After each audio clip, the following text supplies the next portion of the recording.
Pronounce the surname. Pronounce the surname.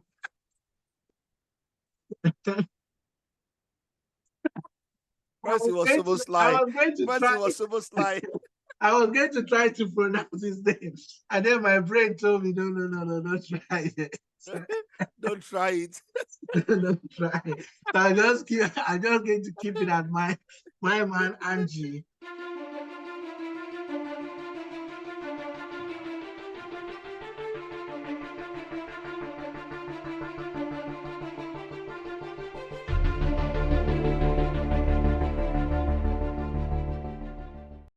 In our lineup, Tottenham Hotspur against Aston Villa is the battle of fourth versus fifth. Tottenham Hotspur have started the season like a house on fire. Nobody expected them to be this good so quickly, especially with a new manager coming into place. We saw how they were not to the pace last season, but this season they've been absolutely brilliant. But then something has happened to them. Their last two games, they've lost to Chelsea. That for me, the shocker of the round.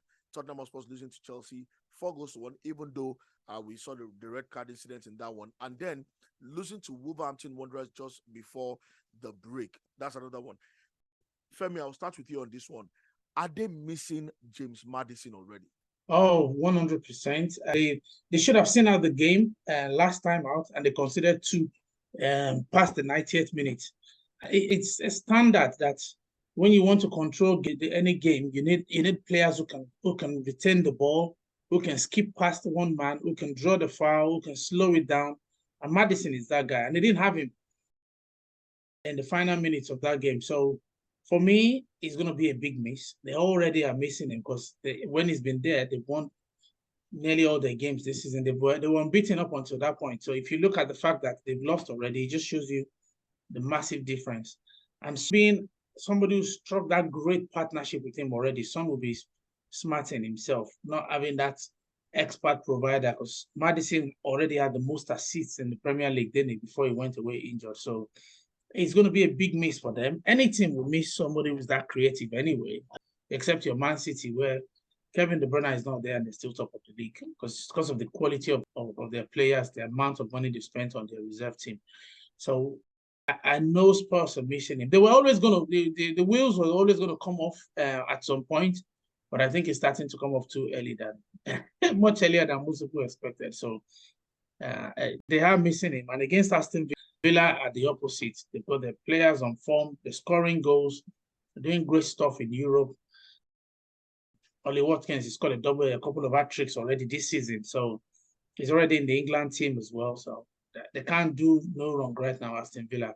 And away from home, they're a very, very good team, even though they won mostly all of their home games as well. But also away from home, they're not a team you can push away so easily. They've got a great goalkeeper in Martinez. So this is all set up for a classic battle. So for me, if I have to put the victory on a team, I'll give it to Villa 100%. Spurs, you don't go from very good to zero. I think they'll put up a good fight. Maybe the break would have helped them get some players back. Maybe not, but I'll probably say if I was going to give it to anybody, I'll give it to Aston Villa. Interesting. And what's your scoreline? 2-1 Aston Villa. Eddie, let's talk about the key battles in this one. Let's look at the personal. Femi has talked about James Madison and how the team misses him. And it's more than just James Madison at the moment. Let's see, what do you think?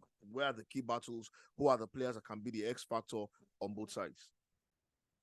I look at their goalkeeper. I think, Tottenham have, kind of, I won't say stumbled. I think that's the word. They've stumbled on a gem. Right. So I think it's very clear that they've stumbled on a keeper. And this keeper appears to be very good at everything. Shot stopping, coming out, anticipation.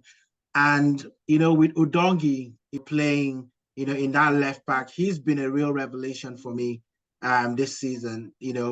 Going forward, he looks very exceptional. He has the style almost similar to Gareth Bale in terms of the way he goes forward with the ball, very confident as a player. So I'm looking at that defense in Tottenham saying, well, they're no longer a defense that you can push around.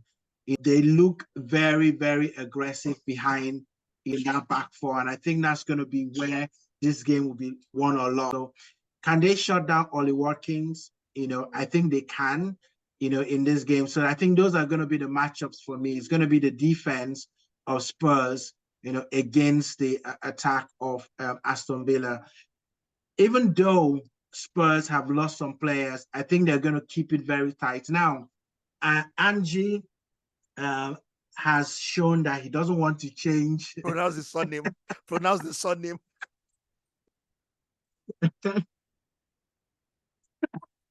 Mercy was so sly. Mercy was so sly. I was going to try to pronounce his name, and then my brain told me, no, don't try it.